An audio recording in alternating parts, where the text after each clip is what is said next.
professor said we could only cite sources from the university library, so I wrote a paper destroying his own discredited dissertation. Oh, you have got to be f***ing kidding me.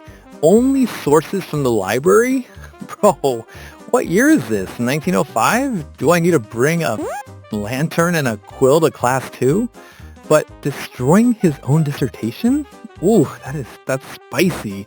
If this guy actually pulls this off, he is a legend. So, as a senior sociology major, I was barely making it through, and honestly already pretty fed up of college.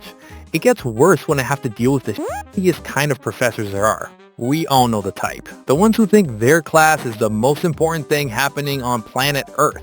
Spoiler alert, it's not. Nobody cares, my guy, especially not for an intro class. Let's call him Dr. Harrison, because why not? He was one of those tenured fossils who probably thought the internet was a passing fad. His senior seminar, Modern Sociological Theory, was a required course, which was the only reason his classroom wasn't a ghost town. The man was an arrogant bag. He'd shoot down valid points with a smug little smile and say things like, "That's a very internet perspective," whatever the that means. An internet perspective? What does that even mean? Oh, sorry, did you get that information from the limitless repository of human knowledge? How gauche. F*** you, Dr. Harrison, you sound insufferable. For our final paper, 40% of our grade, he laid down his stupid rule with the glee of a petty tyrant. All citations, he announced, leaning on his lectern, must come from physical media found within the walls of this university's library. No journal databases, no online articles. No online articles? Are you high? That's literally how research works now. You want them to hunt through dusty stacks for information that's probably 20 years out of date? This guy is just making life hard because he hates joy. If you can't hold it in your hands, it is not a valid source. If I can't hold it in my hands. Bro, I can't hold gravity in my hands. Does that mean it's not real? What kind of boomer logic is this? A girl in the front row raised her hand. But Dr. Harrison, doesn't that limit us to sources that are decades? It limits you to sources of substance, he cut her off. It forces you to engage with real, tangible scholarship, not the digital fluff you're all used to. Digital fluff. Okay, Grandpa. Let's get you back to the nursing home. You're sundowning. This dude is begging for a reality check at this point. The collective groan was almost silent, but you could definitely feel it.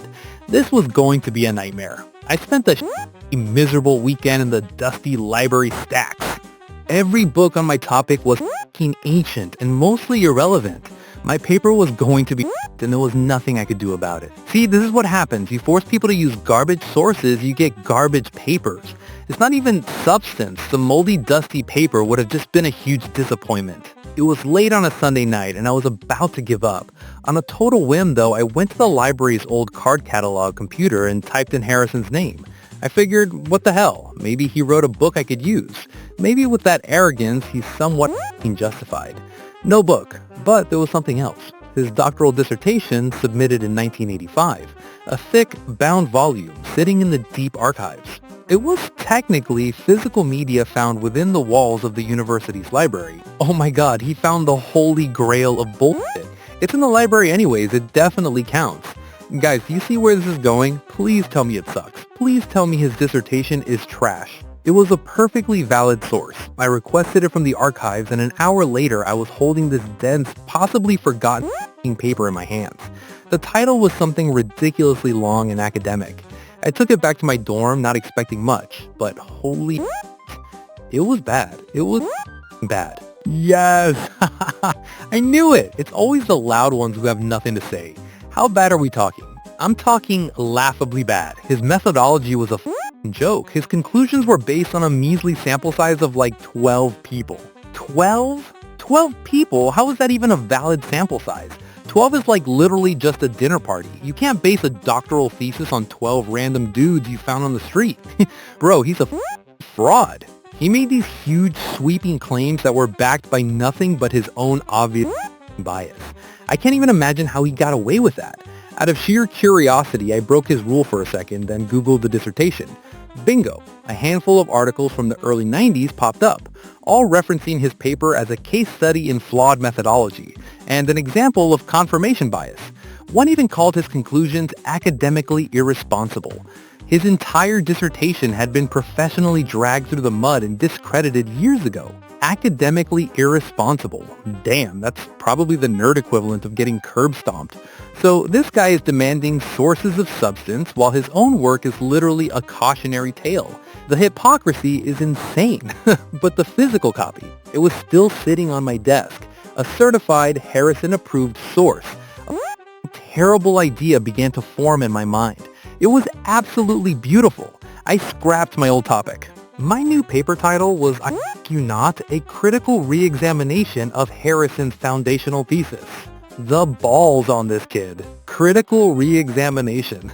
If that doesn't kill this man's career, I don't know what will, honestly. I just love it. I love everything about it.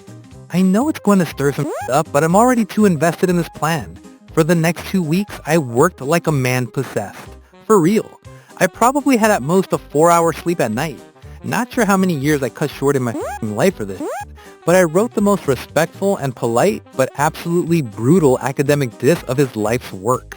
I used his own data to disprove his conclusions. I used his own cited sources to show how he twisted their meanings.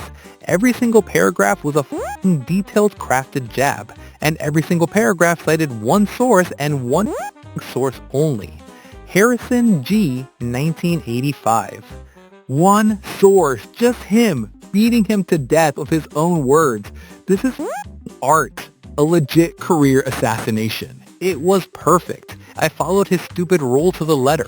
I didn't use even a single outside source, not one. The entire paper was like a douche snake eating its own tail. Douche snake eating its own tail. Honestly, that's poetry. Put that on a t-shirt or something. I submitted it on the last day of class. I'll never forget the look on his face as he read my cover page. Just the look of that confusion, then a slow realization of what I could only imagine a huge shatter to his ego. I wouldn't trade that satisfaction with anything in the world. Weeks passed. The deadline for final grades was getting closer. I started to sweat. Did I go too far? Well, probably. Was he just going to fail me out of pure spite? Probably too. I mean, yeah, you basically walked up to him and slapped him in the face with his own failure. He's gotta fail you, right?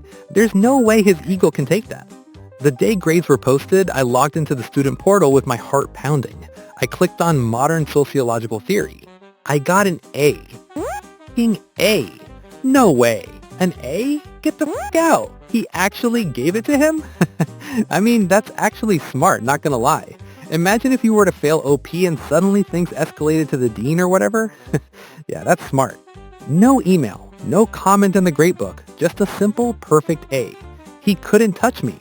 The paper was impeccably researched, perfectly cited, and followed his every stupid dumb's rule. He was trapped. He either had to fail a flawless paper and admit it was because I'd humiliated him, or he had to give me an A for proving his entire academic career was built on bull. Checkmate, mother. You trapped him in his own logic. He had to swallow that pill. Oh, that must have tasted so bitter. That's delicious. I saw him once on campus the next semester. He looked right through me, like I was a ghost. It was the most satisfying A I ever earned. If you're reading this, Dr. Harrison, have you caught up with the modern world or nah? He's definitely not reading this, bro. He's too busy looking for an encyclopedia to figure out why his life sucks. A physical one, of course. TLDR, my professor had a stupid rule that we could only cite physical sources from the campus library. I found his old discredited dissertation in the archives and wrote a paper that used his own work to tear him apart. He had no choice but to give me an A. Guys, this is why you don't mess with students who have nothing to lose. The professor probably thought he was a god or something, and he got taken down by a library card and pure spite. That was beautiful. I'm gonna need a coffee after that one. Peace out, losers.